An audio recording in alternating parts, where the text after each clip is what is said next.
ಎಲ್ಲರಿಗೂ ನಮಸ್ಕಾರ. ನಾನು ಯಶಾಚಾರ್ ಮಾತಾಡ್ತಿರೋದು. ನಾನು ಕಾಲೇಜಿಗೆ ಹೋದೆ. ಹಾಗಾಗಿ ಸ್ವಲ್ಪ ಕಾಲೇಜಿಗೆ ಹೋಗೋದು ಸ್ವಲ್ಪ ಲೇಟ್ ಆಯಿತು. ಹಾಗಾಗಿ ನಮ್ಮ ಸರ್ ಬೋರ್ಡ್ ಮೇಲೆ ಪ್ರಾಬ್ಲಮ್ ಸಾಲ್ವ್ ಮಾಡಿದರು. ನಾನು ಸಾಲ್ವ್ ಮಾಡೋಣ ಅಂತ ಬುಕ್ ಇಟ್ಕೊಂಡು ಕೂತ್ಕೊಂಡೆ.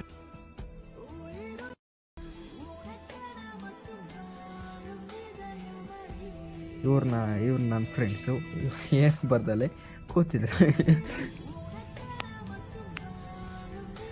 ನಾನು ಆ ಪ್ರಾಬ್ಲಮ್ನ ಸಾಲ್ವ್ ಮಾಡೋಣ ಅಂತ ಕೂತ್ಕೊಂಡೆ. ಹಾಗಾಗಿ ಆ ಬೋರ್ಡ್ನ ನೋಡ್ಕೊಂಡು ಬರ್ಕೊಂಡೆ. ಇವನು ಅಪರೂಪಕ್ಕೆ ಕಾಲೇಜಿಗೆ ಬಂದರು ಏನೋ ಬರೀತಿದ್ದ.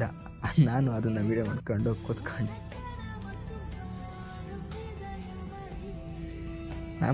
ನಂತರ ಆಮೇಲೆ ಕನ್ನಡ ಕ್ಲಾಸ್ ಇತ್ತು. ಕನ್ನಡ ಕ್ಲಾಸ್ನ ಕೇಳ್ಕೊಂಡು ನಿದ್ದೆ ಬರ್ತಿತ್ತು. ಹಾಗಾಗಿ ನಾನು ಸರ್ನ ವಿಡಿಯೋ ಮಾಡಿದೆ. ಅವ್ರು ಹೇಳ್ತಿದ್ದು ಅರ್ಥ ಆಗ್ತಿರಲಿಲ್ಲ.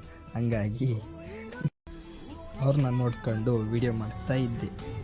ನಂತರ ನಾನು ನಮ್ಮ ಫ್ರೆಂಡ್ಸು ಒಂದು ಫೋಟೋ ಪೋಸ್ ಕೊಟ್ಟು ಕಾಲೇಜ್ ಮುಗೀತು. ಕಾಲೇಜಿಂದ ನಡ್ಕೊಂಡು ಸ್ವಲ್ಪ ದೂರ ಸ್ಟ್ಯಾಂಡ್ಗೆ ಹೋದೆ.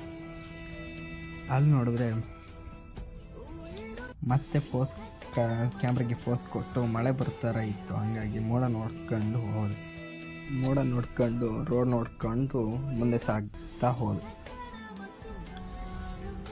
ಅಲ್ಲಿಗೆ ಸಿಟಿ ಬಸ್ಸು ಬಂತು. ನಮ್ಮ ಕ್ಲಾಸ್ ಎಲ್ಲ ಹೆಣ್ಮಕ್ಳೆಲ್ಲ ಹೋದು. ಮತ್ತು ನಾವು ಫ್ರೆಂಡು ATMಗೆ ಬರಬೇಕಿತ್ತು. ಹಂಗಾಗಿ ಎ ಟಿ ಎಮಲ್ಲಿ ದುಡ್ಡು ತಗೋಣ ಅಂತ ಹೋದು. ಅಲ್ಲಿ ನೋಡಿದ್ರೆ ಅವನಿಗೆ ATM ಬರ್ತಾ ಇರಲಿಲ್ಲ. ನಾನು ತಗೊಂಡೆ.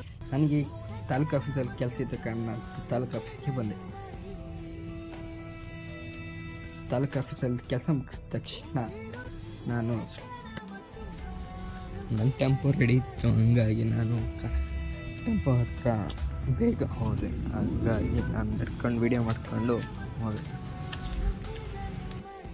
ನಾನು ಟೆಂಪೋ ಹತ್ಕೊಂಡು ಮನೆಗೆ ಹೋದೆ. ನನ್ನ ಫ್ರೆಂಡ್ಸ್ ಎಲ್ಲ ಅವ್ರವ್ರ ಮನೆಗೆ ಹೋದರು. ಇವತ್ತಿನ ನನ್ನ ವ್ಲಾಗ್ಸ್ ಇಷ್ಟೇ.